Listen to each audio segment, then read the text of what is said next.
ഞാൻ ചെയ്യുന്നൊരു കാര്യമാണ് കേട്ടോ അത്. ഒന്നെങ്കിൽ നമുക്ക് ഇഷ്ടമുള്ള കാര്യങ്ങൾ ചെയ്യാം, അല്ലെന്നുണ്ടെങ്കിൽ ചെയ്യുന്ന ജോലി ഇഷ്ടമുള്ള മേഖലയിലേക്ക് ചെയ്യാനായിട്ട് ശ്രമിക്കുക. ഞാനിപ്പോൾ അങ്ങനെയാണ് ഓരോ കാര്യങ്ങളും ചെയ്തുകൊണ്ടിരിക്കുന്നത്. ഞാനിപ്പോൾ കുറച്ച് മാസങ്ങളായിട്ട് അമ്മയോടൊപ്പം UAE തുടങ്ങിയ ബിസിനസിന്റെ സെയിൽസിലും മാർക്കറ്റിങ്ങിലും ഒക്കെ ആയിട്ടാണുള്ളത്. ഞാനങ്ങനെ സെയിൽസിലും മാർക്കറ്റിങ്ങിലും ഒക്കെ ഇറങ്ങാനായിട്ടുള്ള ഒരു കാരണം തന്നെ നമ്മൾ എന്ത് ബിസിനസ് ചെയ്യുമ്പോഴും നമ്മൾ അതിനെക്കുറിച്ച് നല്ലതുപോലെ പഠിച്ചിരിക്കണം, അല്ലെന്നുണ്ടെങ്കിൽ നമ്മൾ അതിനെക്കുറിച്ച് നല്ലതുപോലെ പഠിക്കണം. അപ്പോൾ അതിന് ഞാനിപ്പോൾ ചെയ്യുന്ന ഈ ഒരു ബിസിനസ്സിൽ ഏറ്റവും കൂടുതൽ എന്നെ ഹെൽപ്പ് ചെയ്യാൻ പോകുന്നത് ഈ സെയിൽസും മാർക്കറ്റിങ്ങും തന്നെയായിരിക്കും. എനിക്കിഷ്ടമുള്ള കുറച്ച് മേഖലകളാണ് കാറ്, പെറ്റ്സ്, ട്രാവലിങ്, കഫേ. അപ്പോൾ ഞാൻ എൻ്റെ ഈ വർക്ക് നമ്മുടെ ഈ പറഞ്ഞ ഈ മേഖലകളിലൊക്കെ ചെയ്യാനായിട്ട് ഡെയിലി ശ്രമിക്കാറുണ്ട്. അപ്പോൾ അതിൻ്റെ ഒരു ഗുണമെന്ന് പറഞ്ഞാൽ നമുക്ക് അത്യാവശ്യം നല്ല രീതിയിൽ വർക്ക് ചെയ്യാനും പറ്റും, നമുക്ക് ബോറടിക്കുകയില്ല.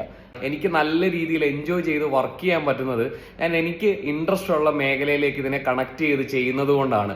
പെറ്റ്സിന്റെയും കാറിന്റെയും കഫേസിന്റെയും അതുപോലെ തന്നെ പല മേഖലകളിലേക്ക് ബന്ധപ്പെടുത്തി ചെയ്യുമ്പോഴത്തേക്ക് എനിക്ക് ബോറടിക്കാറുമില്ല.